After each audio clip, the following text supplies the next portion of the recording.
All right. Good morning, everybody. Welcome to the Coffee Run. It's John from Pro Craps here. Little late start today. If you were paying attention earlier to the daily paycheck, we had a nice little run, which was cool, but it took a little while. So I was actually down there throwing for like a 30 roller or something like that, and it took to about 5 minutes to 8 to get it done. And of course, we have to feed the dogs and everything else. So anyway, we're back here and rolling. So we got a lot to talk about today. I want to actually do a little bit of normalcy back at the show and do some teaching a little bit today. Not teaching so hardcore, but I want to talk about hopefully some interesting stuff. So with that said, let me jump into it here and remind you a couple of things. First of all, I guess we probably should go back here and remind you about the cruise. So the cruise is coming up the end of this month. If you're still interested in going, we do have rooms available. So if you want to get on this cruise, let me know. There's my number there, 702-518-6442. Give me a shout. Or you can drop me an email, john@procraps.net, and I'll get you hooked up with the guys from Premier Hosting and get you on the boat. But again, it's April 28th out of Galveston. So I know myself, Jen, Old Man Earl, a couple others are going to be on there with us. So if you're interested in doing it, get on it.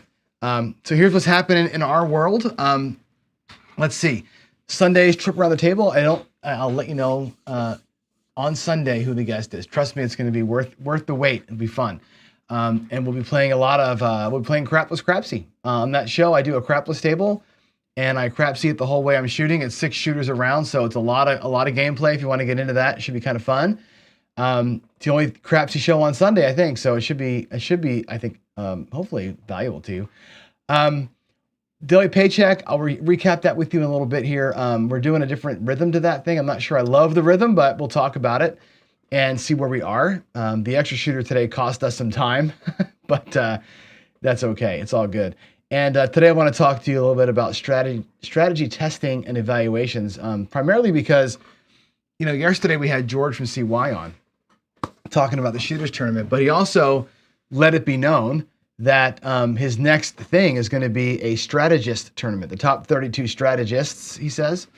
I'm not sure if it's going to be the top 32 strategies or the top 32 strategists. So if it's people or if it's ways to play, I'm not sure, pardon me, what his plan for that is. But it got me to thinking about, ways to run it. Like, how are we going to test, how are we going to make that fair? Like, what's going to be the way to make all the strategies, all 32 strategies, play in a fair arena.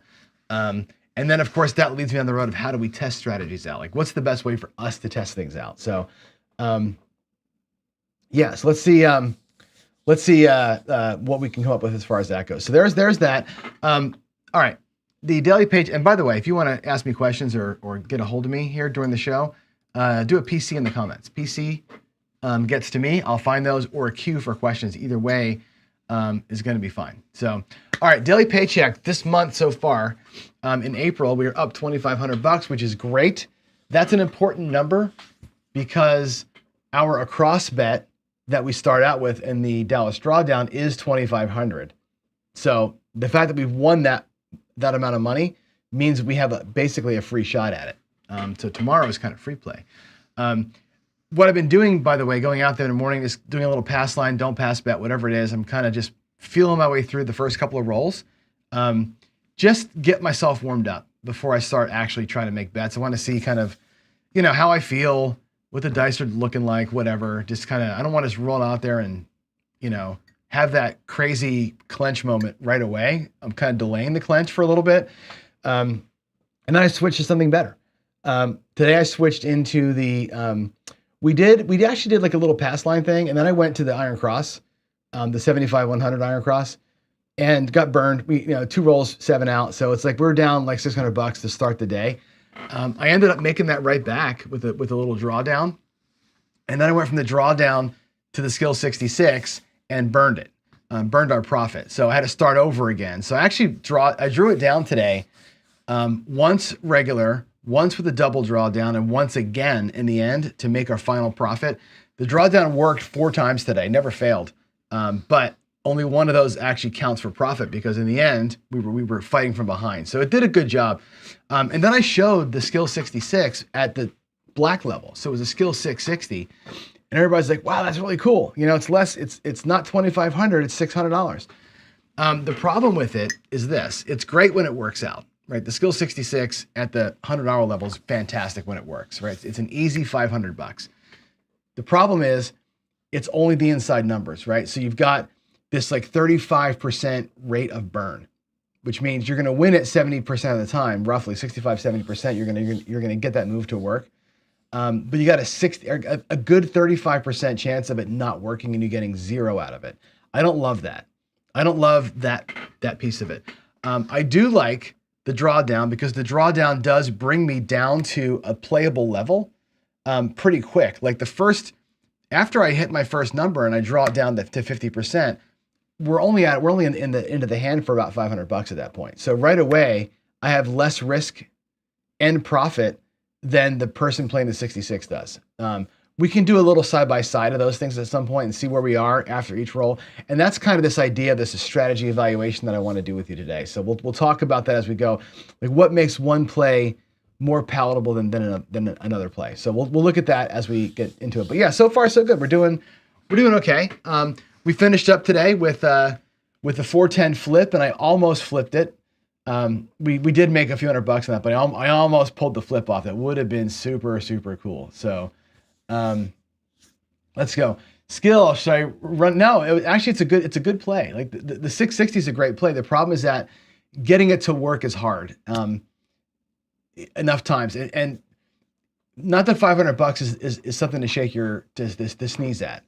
But when you have to win, like let's take next week, for example, when I get up and our win goal has to be $1,000 or $1,250, which it will be at some point, then you got to do that skill 66 move 3 times to make it work. And that starts getting to be like, oh man, can I do this same thing 3 times in a row? It's pretty hard. You need six great rolls to get it to work. So we'll talk about it more as we go. I love the move. I love the move. I love it, especially when I'm up a little bit. When I'm up a little bit and it's a profit play, like today, I love it because that can just really just kind of stack up the wins versus burning it on the loss. So I think it's a great move. More now, I like it as a secondary play. It's great. Anyway, paycheck's doing good. Where are we at? We are in the paycheck. We are up about 18K. Yeah, 18,000 and change right now, which is cool. I didn't do excess play today, so we would have made good money in the excess run today had I played, but I didn't. If I would have went 125 across, we would have crushed it on that last shooter today, but I didn't do it. I wanted to just lock the profit up in, but that's good. We're doing well. Guys that are playing along with Crapsy are doing great. We got a couple people. I think Waylon's one of them, up about $3,000. So awesome. That is a Crapsy show now. So jump in with me and play along. Paycheck it with me if y'all feel like it. And let's see. Waylon's been playing the casino killer strategy the last 2 days. He's up over 2,000. He's doing good. That casino killer, that's the one hit, right? That is the one hit and off, right? Is that the one I'm thinking of?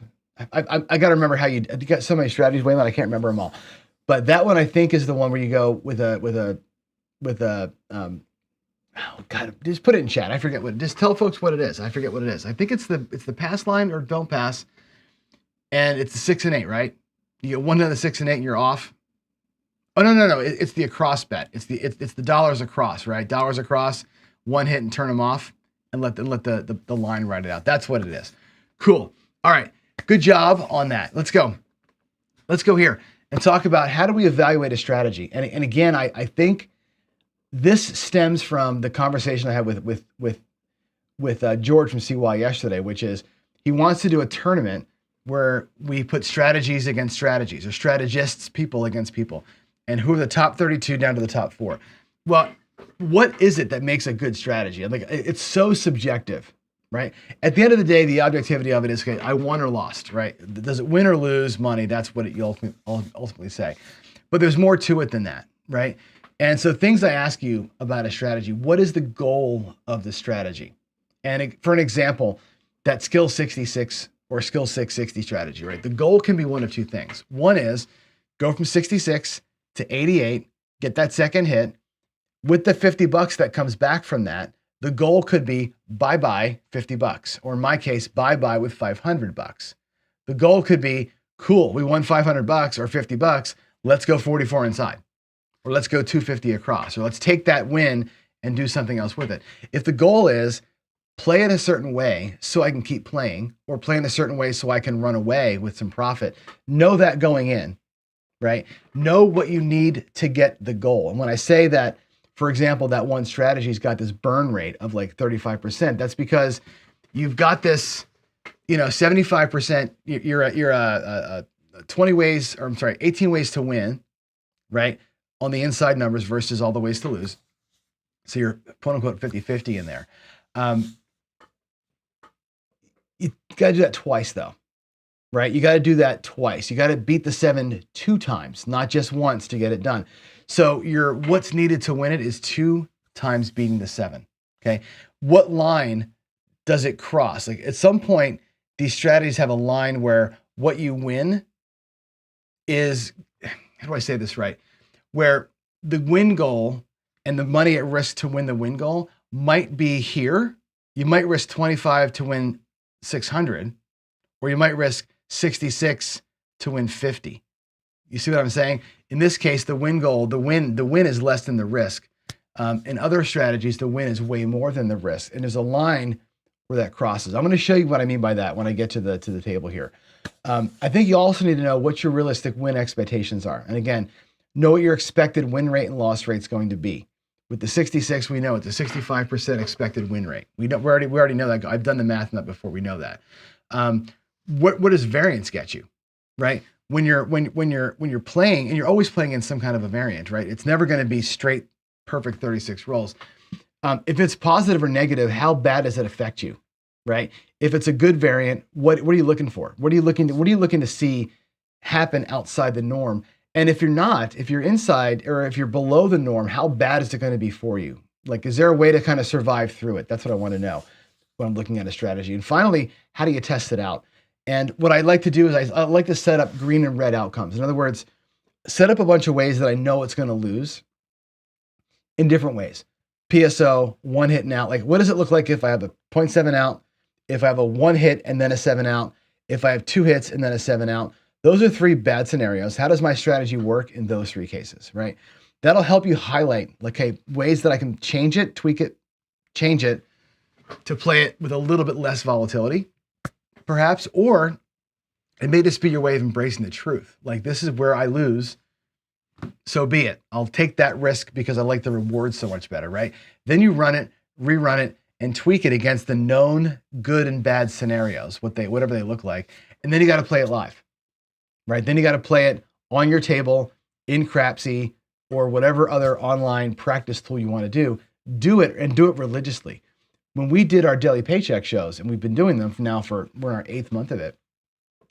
The first 7 months of that thing, I did things that people didn't like, which was play the same way. Remember Darksider? I haven't seen Darksider in a while, but Darksider used to get on me all the time. Waylon sometimes gets on me, right, for not changing. People are like, you got to change. The table's going south. You can't, right? The point of the paycheck show was always, let's put a strategy up for 20 straight days, 20 consecutive days, not veering from the path, playing it the same freaking way, 20 days in a row. And we can see we're going to run into those red and greens, where it's good, where it's bad. We're going to run into that all the time over 20 days. And seeing yourself hit the wall and going, I can see that wall coming, but I'm not allowed to steer, right? That makes you look at the strategy for what it is and say, this thing is a winner or it's a loser, right? Now, they're all ultimately losers, but can I get that 75 to 80% win rate? Can I get there, right? And if I get there, do my 20% of my times that I lose it, are they so soul crushing that the 80% of the wins aren't enough, right? That's where you start making betting decisions. So strategy is like this combination of like where, like Jacob said the other day, my betting play, right? My betting system, whatever you want to call that, is where my bets go and how much are on them, like that, and how I'm going to play it. Like that's sort of like the beginnings of it. But really it's about leveling and your in and out, your rules of play. When do I stop? When do I leave? When do I keep going? Those are the strategic pieces of it, right? It's not, the beginning parts of it are simple, but I think being honest about how you evaluate things is an important way to do it. So I want to go to my table. I got the roulette board out today, and I want to look at one of my, not favorite ways of playing, but like one of my like I'm intrigued by this way of playing. It's a Casino Quest thing, and it's fun to look at. And I'm going to show you how this thing works and break it down with you a little bit, and then look at some scenarios we can use to test it out. So let's head back to the roulette table here and turn the light on for you so you can see a little better. And let's break it down. Let's break it down. Here we go. Hopefully that's clear. That table's a little fuzzy, so hopefully it's okay. Here we go. All right. And I will hit these PC comments here in a little bit. So give me a sec. All right, here we go. Let's look at this. This is a fun play. Okay, this is the Casino Quest thing. Now watch what they do. They're going to go with $25. Now it doesn't matter what the unit size is. I'm going to use a quarter as the unit. Actually, we'll use dollars. We'll use whites because it doesn't matter what the unit size is. This could be dollars or fives or 10, whatever. It's a unit bet. You're going to put one unit at risk. Okay, I forget the name of the strategy, but one unit we know wins one unit. And then you're going to go to the dozens, right? So for starters, you got a 48% chance to win the bet, right? You're not quite 50-50. Red and black is not, because you got the 0-0-0. So you're not quite 50-50. It's like 48 point whatever percent.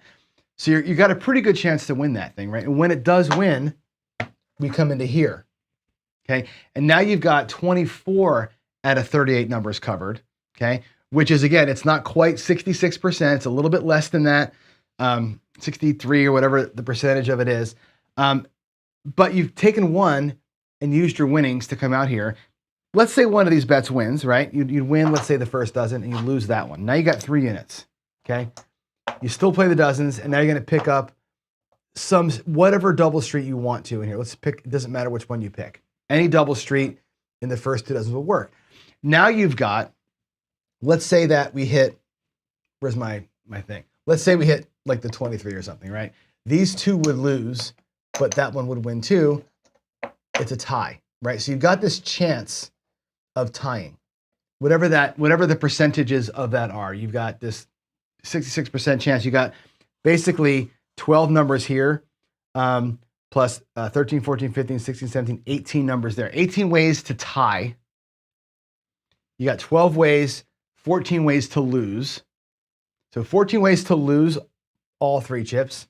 You got 18 ways of tying, and you've got 6 ways to do the magic. And what is the magic? You'd lose 1, you'd win 2, and that would win 5, okay? And the magical thing is this: your 1 chip that you started with earns you 3, 6, 8 units. That's the magic. That's what you're looking for, okay? It's a 1 unit play to win 8, which is fantastic, right? What does that tell me about that strategy, right? If you look at like the skill 66, for example, in craps, where you're risking, let's just call it 4 units to win 3 units, right? You're risking more to win less on that side of it. Here, you're risking 1 effectively to win 8, which is awesome. What does that tell you about the strategy? Okay, A, it's fun. It's exciting when it happens. B, because you're only ever risking 1 unit, you know you're going to win 8 when it works out for you. That means you get 7 cracks at it. 7 times you can try from starting it here. 7 times you can try it to win the 8, right? Even on the 7th one, if it works for you, fantastic. And that's 7 times of getting a 3rd dozen or losing the whole thing, right? 7 times you get a shot to pull the miracle off, which is cool. And you're only ever risking 1 to do that. On the 8th one, when it doesn't work, now you're starting over again, right? And that's how you have to look at that thing. When that thing hits, it covers up all the losses on its own. You don't have to ladder up, because the 1 unit that turns into 8 is kind of nice. A way to look at that, break that thing down, is that I'm risking 1 up to 7 times to win 8, which is kind of neat. I like that. It's a small risk level. Now, another way to look at that same play is this. You can take 1 and win the 1 and stack it up. Okay? Take your first hit and just stack the win. Now, here's an alternative, right? Stack the win. That wins 2. Back to your rack you go. You have your original back plus a unit locked profit, and now you start the play. You do a little delayed start right? Which means you're not really taking eight cracks at it. You're taking 8 cracks at getting the first bet to win, right? And everything else is a freebie, right? Instead of losing 8 times when all this doesn't work, you just a bad run of blacks or whatever cost you. That's a way to break it down. And again, know the math on how to do this, right? What is your chances of winning or losing here, right? And the way that we calculate that out, I really can't show you my calculator because you can't see it, but you take the number of ways that you can win versus the number of total outcomes, and that's going to give you your thing. So you got here, we're at 18 out of 30, 18 ways to win out of 38 ways to lose, right? So if you calculate that calculator out, I'll tell you what the number is. It's 18 divided by 38, and that's a 47.3% chance to lose, right? And here, right, when you get into this stage here, now you got 24 ways to win, 38 ways to lose. So 24 divided by 38 is 63%. So you've upped your chances from 43 or 48, 47 to 63 by taking that one hit and moving it in here. And then of course, when you get into this one here, when the miracle comes into play, or the miracle chance comes into play, again, you got to look at this again. You've got now the same number of ways to tie, right? So now we're looking at 18. Oh my God, I'm dropping chips everywhere here. You have 18 ways to tie. 18 out of 36 ways to tie. There's 12 plus the 6. 18 ways to tie. So 18 divided by 38. Again, it's 47% chance of tying. It's like betting on black, but getting nothing for it. Effectively right here. You have that same chance of losing your 3, right? Your same chance of losing the 3. You're at, again, 12. You're at 14 divided by 38. You have a 36% chance of losing all 3 bets. And then here you've got your 6 chances to double up. So your 6 chances, so 6 divided by 36, or 38 rather, you have a 16% chance of that bet winning and doubling, giving you the magical thing. So know those percentages as you're going through it. That's an important piece of this thing. If you don't know what your chances are, it's hard to evaluate whether it's a quote unquote good or a bad way to go. And that's a good way to break something down and make a decision as you go. Is it better to just take the 2 versus just go right at it? So let's roll it out. Let's actually play this exact strategy for a few minutes here and just see what it feels like. I'm gonna give myself, let's give ourselves 8 chances at it. Let's give ourselves 8 cracks, okay? And we'll do it, the first time we'll do it the straight way, the original way, which is just to go from black and run it through. And the second time we do it, we'll go with the double hit and move it in, all right? And then I'll break down the crap 66. There's a 31 black, fantastic, 31 black. So we get the win right here. Let's pick the first 2 dozens. I like the first 2 dozens for no reason other than my favorite numbers are in here. Let's get a small number if we can. Come on. Ah, this stupid, oh, come on, roulette table. Jeez. Oh my God, all that bouncing around. Stop rolling. All right, it's on a 15. I got a new roulette table on the way. It's coming. There's a 15 black, so that goes into here, and we win. We lose this one here. We win 2 there. Back to the first dozen. I'm going to pick this street, my favorite street, double, because it's got all the birthdays in it. Again, it's no rhyme or reason to that at all.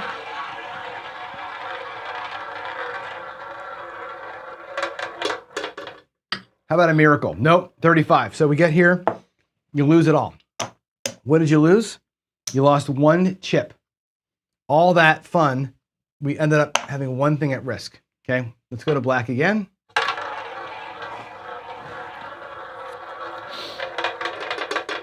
And there's a 36 red. So that's twice I'll put the losses here. It's 2 losses. I'll go to back. And actually, we'll follow the color. Doesn't matter. We'll follow the color.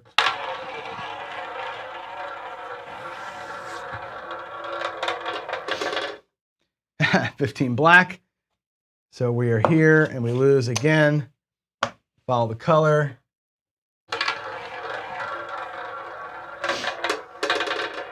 There's a black, 20 black. Cool. 20. That I'll take it from our loss pile. That wins. We'll spread it out.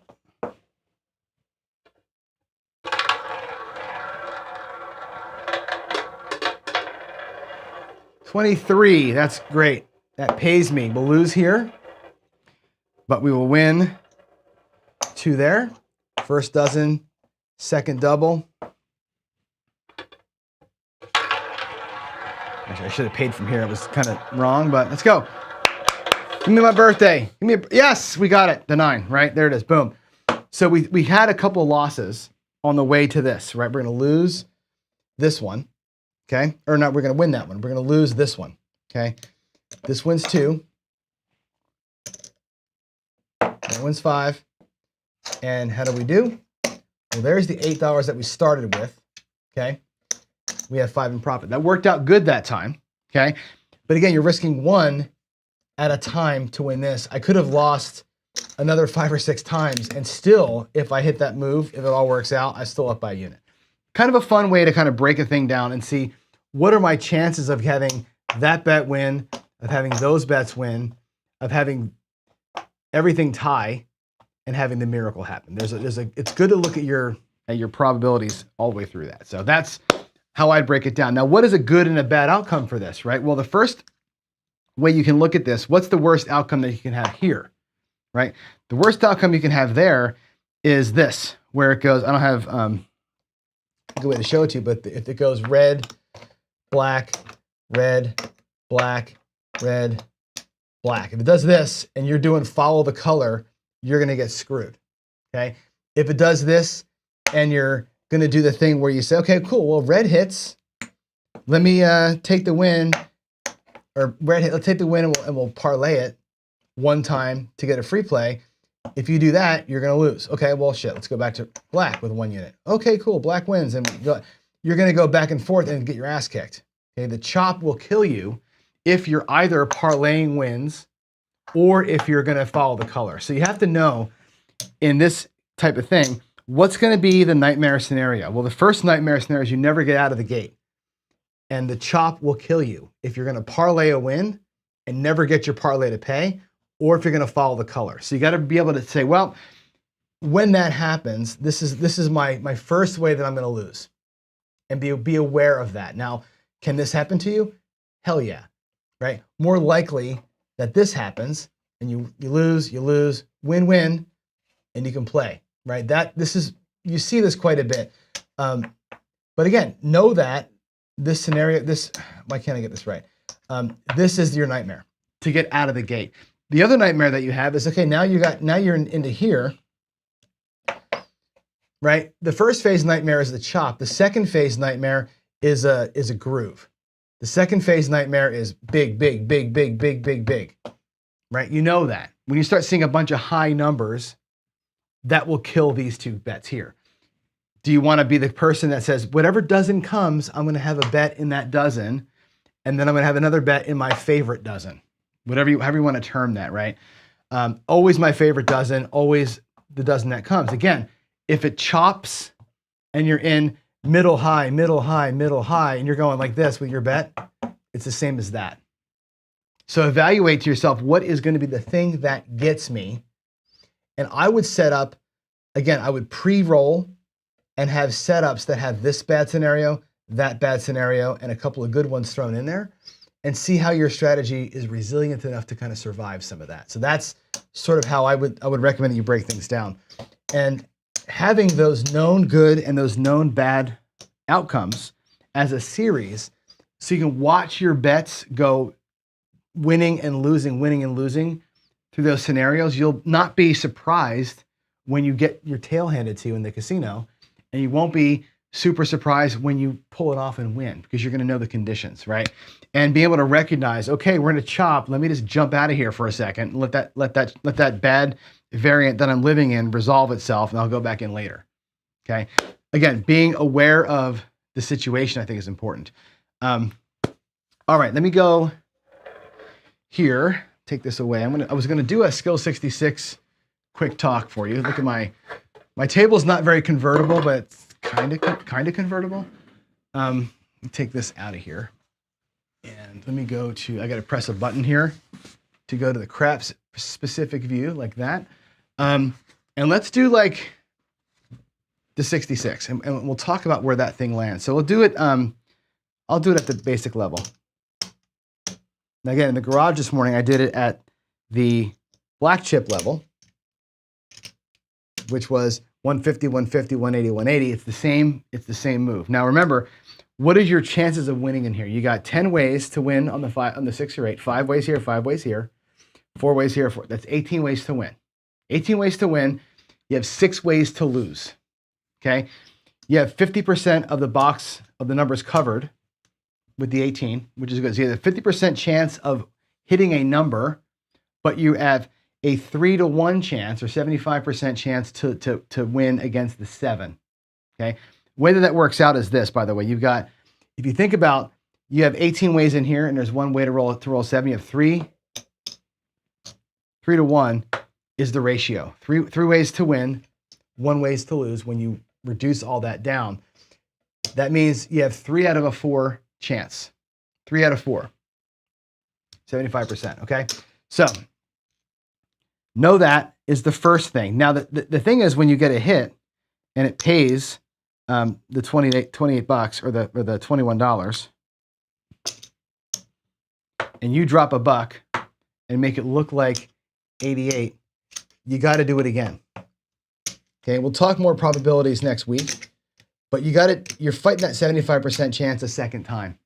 So you got to win 75% the first time, 75% the second time. You do those together, 75% of 75% ends up being your 60-something% chance of not getting it to work. This is where the strategy falls down for me, is that you got to beat the 7 in this scenario twice.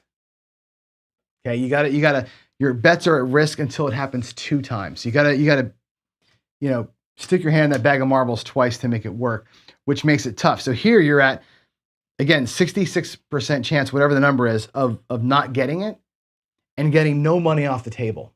So you're at 66 bucks at risk the entire time. Okay. Now contrast that with the Dallas drawdown. And again, we can take the drawdown here. I guess I'll do it at the 4-unit level from here. We'll do it like this. Now here we have double the risk, 128 in risk. You're at 88 in here, 108, 128, double the risk, no question about it, right? But you take a hit, let's say it's an inside hit for $28, and you bring half of your money back. And now you spread out to 64 across. Okay, after the first hit, what is my risk? Now I did take a much bigger risk to start, but there's five in red. There's 5 reds. So that would be 50 bucks. 75, 85, $92. I start with 128. So 92, 102, 112, 122 plus 6, $36 at risk. I have half the risk that the person playing the skill 66 has. Right? When I get my next hit at 15 for 1, and I come all the way back down again, and again, here's $5 in whites. There's a quarter, there's a quarter, and there's a quarter, $75. Where are we at?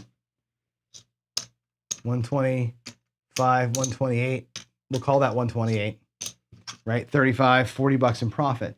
The skill 66 has $66 at risk the whole time. Its resulting profit is more than this. It's $50 instead of $40, right? But on that second hit, waiting for the second hit to come, here I've got way less risk on the second hit than that one does. And I've got more chances to win it. I've got 80% chance to win. So I'm 80% of 80 to get my 2 hits versus 75% of 75% to get my 2 hits on the other one. So when you look at 2 ways of playing like that, you go, oh my God, it's so much risk. But 1 hit, risk goes down to half of what the other person has, and I've got more chances to pull the move off. So it comes down to risk appetite on the initial series and how you stay into it later on. So again, when you evaluate these things, you have to know that. What does it take to win? The 66 takes 75% chance to win the first bet and 75% chance again to win it twice. You're 75% of 75% twice to win it. That's why that has a tough time over time doing it on a repeated basis. And again, if your goal is to get it and get out, fine. You got to do that 3-4 times during a day. It becomes pretty tough to pull off. So there is a little chatty about about how to evaluate something. Let me go turn that light off because it's driving me nuts. And we'll go back over here. That's the wrong view. You want that one. There we go. All right. So again, define your goals. What's good and what's bad. What is the goal? If the goal in that one roulette thing, if the goal is to get that 8-unit win, right? You get 7 cracks at it. 7 cracks of losing 1 unit to win 8. If it takes all 7 and you win 1 unit in the end, that's fine. Now you have 9 cracks at the same thing, right? You can, that's your goal, what's needed. And there's that crossover. That crossover is I can lose that 1 unit bet 8 times and still be even when it works, which is interesting, right? That's the crossover. On a play like in a cross betting craps, the crossover is on the other side of that, right? You can lose all those bets one time. You got to win 6 times to get the crossing point and come over here again. So it's just be realistic about it and really understand what it is that works well and doesn't work well for you. So let's hit some questions and answers here and see if I can offer some more insights, and then we'll get out. Let's see. Dice Dr. Dan says, Q, the daily win goal is more important than the long-term goal. You were $675 in profit and have risked it, plus a bunch to get to 900. I need to average 400 per day to make 100,000 a year. You are correct. If I'm doing a daily paycheck, Dan, if I'm going to the casino to win the $500 every day, you're right. $400 a day is 100K a year. If I had $5,000 to bring every day and I did that drawdown, you're in and you're out, right? That's fine. What we're doing in that show is we're trying to make a bankroll build. So that show, instead of making a quote unquote daily paycheck of $500 and walk away, I'm trying to build that $10,000 into a $100,000 master bankroll. Then I can say every day I'm willing to put $5,000 at risk and win $500. I'm going to build to 100K first. Then we're going to take the 100K and go $5,000 a day to win $500 and be done with it. So that's why I'm compounding my wins. I'm taking all the wins, stacking them in, buying in for more, increasing the win goals higher and higher because I want to get to $100,000 in that bankroll. So this is a compounding wins thing that I'm doing to get to a bigger bankroll. Then I can say, I've got 5K 20 times. I can lose $5,000 20 days in a row, right? With the $100,000 bankroll. That's why I'm doing that show that way. Once we get to 100K, that show will change and I will do a literal go to the garage, win $500 and get the hell out every single day. That'll be the thing. Arcady says, regarding the grief for not changing the strategy based on the table, I think you should do a show where I run a flexible strategy, like change from one to another based on how it's going. Now, if you've watched my show enough, and I've had so many arguments with people about this, I don't believe in hot or cold tables. I really and truly don't. I don't believe that if the table's going a certain way, I can change a strategy and catch it, right? That's the whole trending conversation, right? That I think that's all a bunch of hooey. So I don't believe in that. I do believe in I'm not shooting good today, or I'm not feeling right today, or whatever I'm seeing out there. Like, again, not that I'm a good shooter. I'm not. I'm okay. If there's such a thing as okay, I'm okay. I can look at what I'm doing and I'm not liking how they're flying today. I'm not liking what I'm seeing.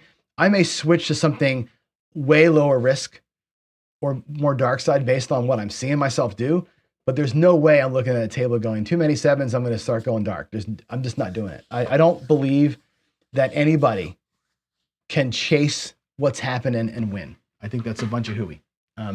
Now, if you're betting and you're betting on what's happening and you keep doing it and it keeps happening, that's great. That's catching a streak. That's not betting a trend. It's a whole different ballgame.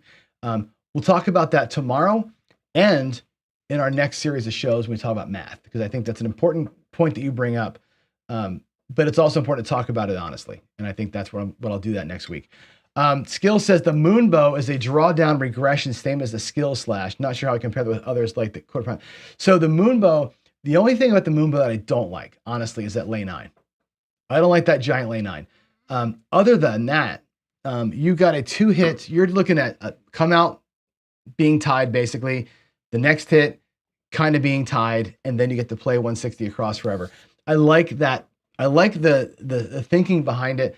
The problem I have with the Moonbow is just the amount of money that I can lose on the one roll without a recovery plan for it. Like if I lose a $900 lay or whatever that, and I forget the numbers now. I think it's like $600 lay. If I lose that lay bet, but my next bets out end up being 160 across, making that $600 back takes too long, right? There's no recovery plan there for the big whacks. That was the problem with it. But going from the Moonbow as a way to kind of set yourself up for success later, great. If we get whacked, I think we got to find another recovery plan to get the money back, because the whacks are too big in that one. But the thought process, I think, is great. And then skill, I think, is talking about also the 66. Less risk, but again, you put double your money, right? The skill 66 was designed to make the most with the least amount of money, which is, again, the point I made. It's $66 at risk, right? Which is, you can do that. If you have $400, you can do that play, whatever that is, 5, 6, whatever, or 8 times or something like that. 8 times. You can do it 8 times. Fine. That's cool. It lets you kind of get out there and grind it through. If you're going to go 128 across with $400, you get three shots at it. But those 3 shots can last you longer because you end up being half the risk right out the gate. They're both good plays. It's just about what risk tolerance do you have on that first set of bets? And if honestly, I've got a low risk tolerance personally, but I'm okay with putting the bigger bets out there for one roll, coming down and feeling, okay, if I lose this next bet, I'm fine with that. And most of the times when we did the Dallas drawdown where it broke down was on that second roll, not so much the first roll. So I'm okay with that. Again, you got to take your own tolerance into account. What do you want to do? How do you want to play it out, right? And if you want to grind, and take that 66 down to 44 when you're all done, that's great. And that's what you made the strategy for, and that's cool. I think it's one of my favorite ways to play. I like that 660 out there a lot as a secondary play. When I get the drawdown to work, and then I go out there at 660 with the profits and pull that move off, that doubles the win with zero risk, which is awesome. So I like it as that side play. I think it's really cool. Okay, it is 8:53. I got to go. It's time for day job. So, yeah, final thoughts. Thanks again. I always say thank you. Thanks to George, by the way. If you missed it yesterday, he wants me to pair up the winners, the top 4 of the shooters tournament with the top 4 of the strategy tournament, bring them to Vegas and have them play on a table with a bankroll that we're going to give them as a group, and let that bankroll, the best shooters and the best strategists, work together and hopefully win a bunch of dough to go to the charity. That was really cool that he offered that up yesterday. And I think that's what makes us special. This group, agree with me, disagree with me, laugh at me, whatever, doesn't matter. We are a good group with good hearts. And I think that can't be understated. So again, thanks for being part of things. Love y'all. God bless. I will see you tomorrow. Bye.